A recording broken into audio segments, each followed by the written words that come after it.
Mateo Kapitulo 13. Ang paghari sa Dios sama sa usa ka bahandi nga gilubong didto sa usa ka uma. Hikalutan kini sa usa ka tawo, apan iya kining gitabunan pag-usap.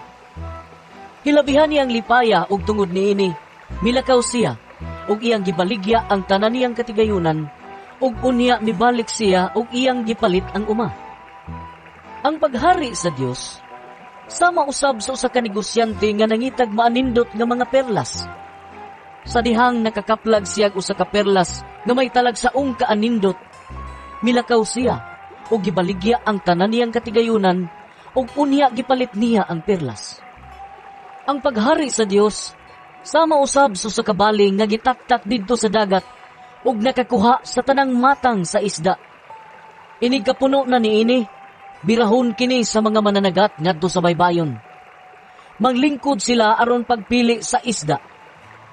Ang mga maayong isda isulod nila sa ilang mga sudlanan, ug ang walay pulos ilang ilabay.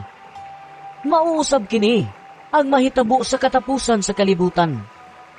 Muanhi ang mga anghel aron ilain nila ang mga daotang tao gikan sa mga maayo.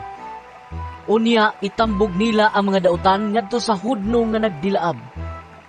Didto maghilak sila ug magkagot ang ilang mga ngipon.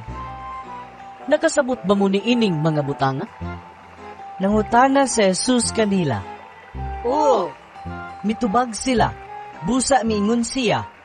Tungod na ini, ang tanang magtutudlo sa balaod nga nahimong tinun-an, ilalom sa paghari sa Dios, sama sa usa ka tagbalay, nga nagpagawas sa bag-o ug karaan niyang mga kabtangan, gikan sa tipiganan.